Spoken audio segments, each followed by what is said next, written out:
Assalamualaikum warahmatullahi wabarakatuh. Kembali lagi kita belajar IPA. Nah, kali ini kita akan belajar tentang pewarisan sifat.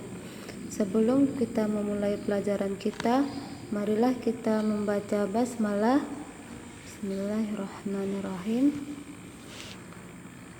Nah, apabila kita mengamati alam sekitar, ada banyak sekali persamaan maupun perbedaan pada makhluk hidup.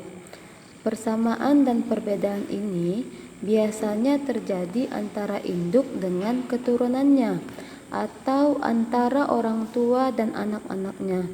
Misalnya saja dalam satu keluarga dapat ditemui adanya persamaan atau perbedaan sifat yang tampak dan sifat yang tak tampak antara anak dengan kedua orang tuanya.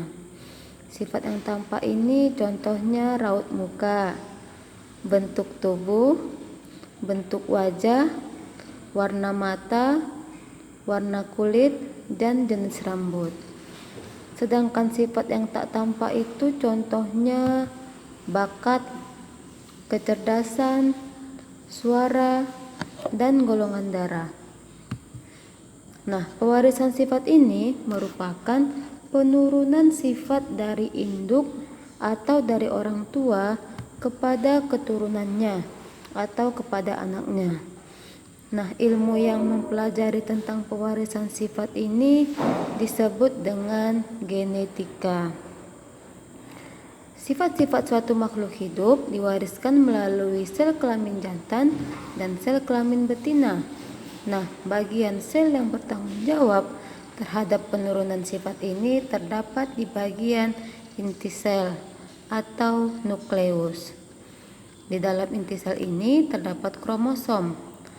Kromosom inilah merupakan benang-benang halus yang berfungsi sebagai faktor pembawa sifat keturunan.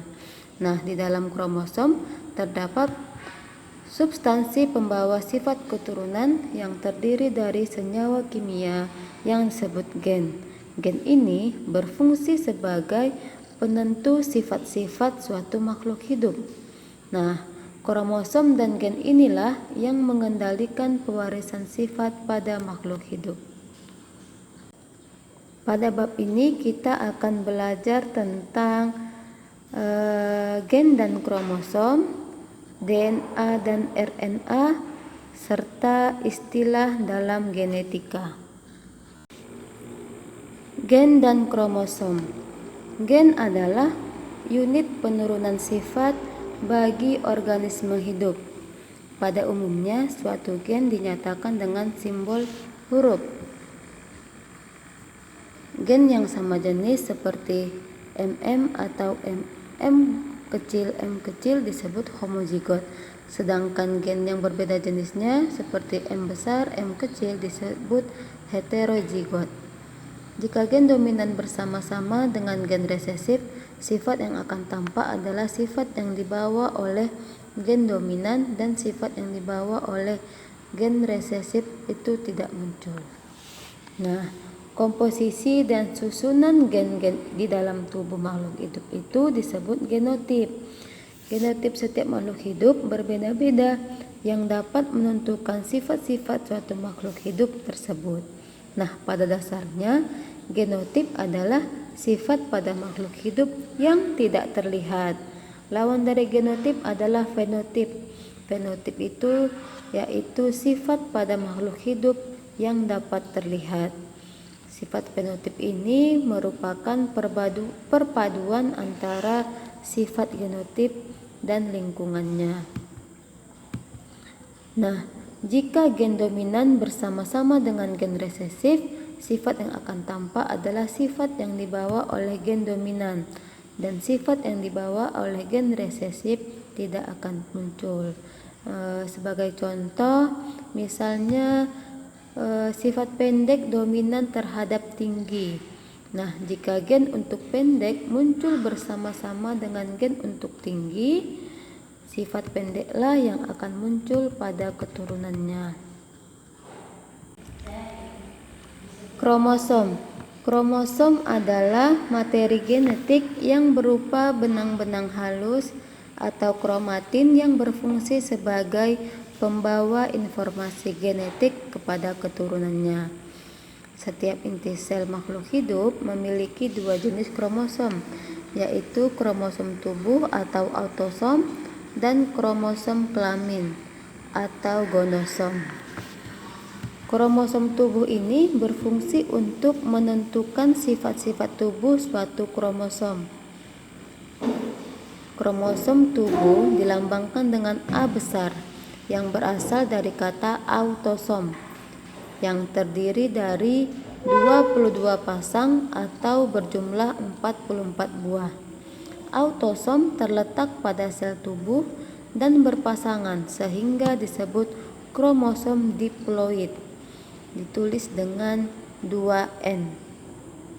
Sedangkan kromosom kelamin atau gonosom berfungsi untuk menentukan jenis kelamin suatu organisme. Nah, gonosom berjumlah 1 pasang atau 2 buah. Gonosom pada laki-laki dilambangkan dengan XY dan pada perempuan dilambangkan dengan XX. Gonosom terletak pada sel kelamin dan tidak berpasangan sehingga disebut kromosom haploid atau ditulis dengan N kecil. Bisa dilihat pada gambar. Nah, ini pada gambar ada 22 pasang kromosom tubuh. Sedangkan kromosom seks ada 1 pasang atau 2 buah. Nah, dengan demikian jumlah kromosom pada manusia adalah 23 pasang atau 46 buah. Bisa dilihat pada gambar.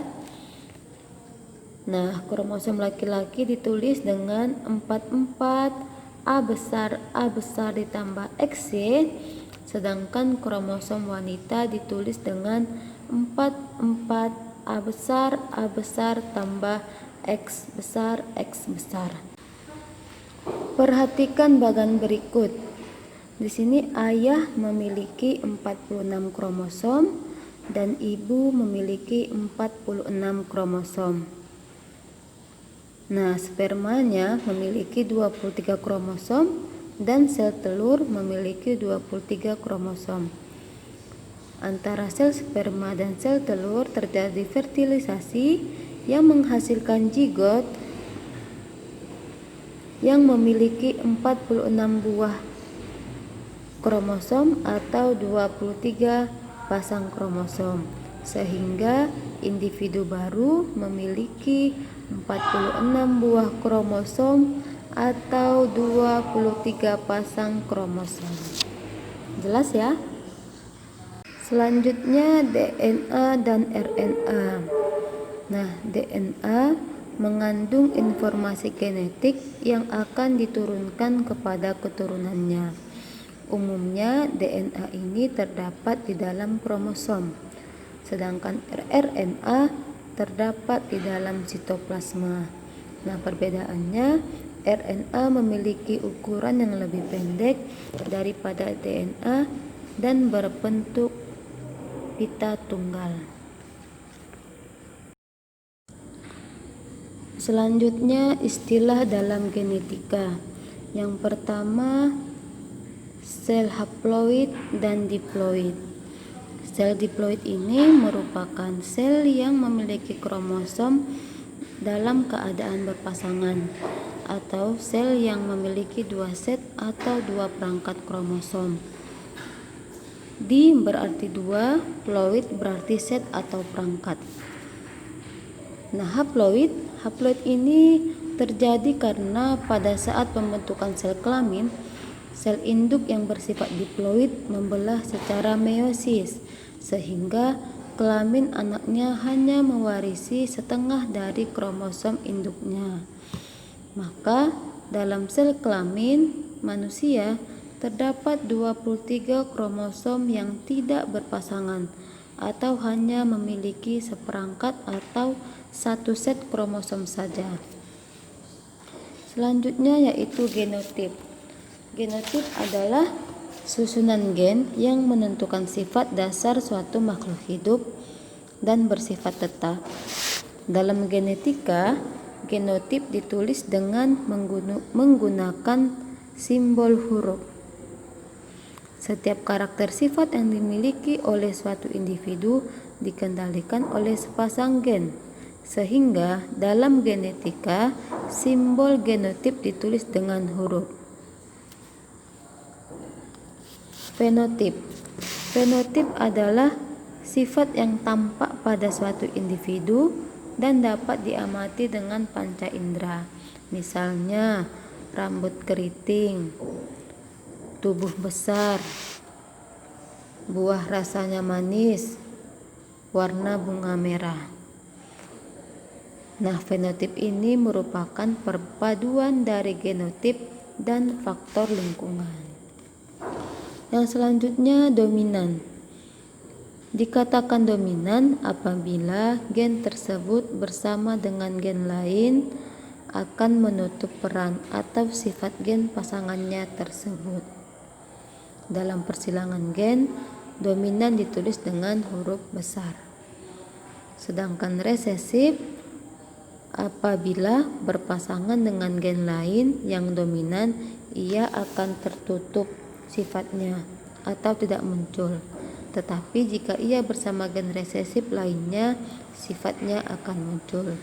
Nah, dalam genetika, resesif ini ditulis dengan huruf kecil. Selanjutnya, intermediate.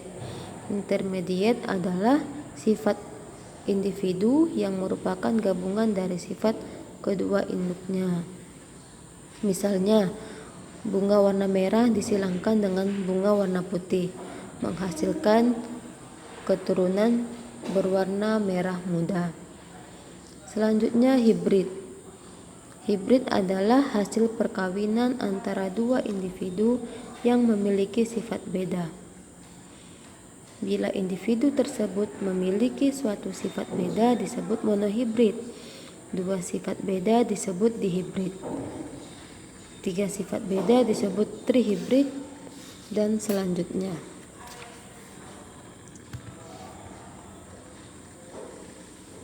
Nah, cukup sekian penjelasan dari Ustazah. Sekarang waktunya kakak-kakak dan abang-abang mengambil alat tulis untuk mengerjakan kuis ke-6. Sebelum menutup pelajaran kita, marilah kita membaca hamdalah. Alhamdulillahirrabbilalamin. Oh iya, jangan lupa menuliskan nama dan kelas di pojok kanan atas kertas ya. Nah, sekian dari Ustazah. Wassalamualaikum warahmatullahi wabarakatuh.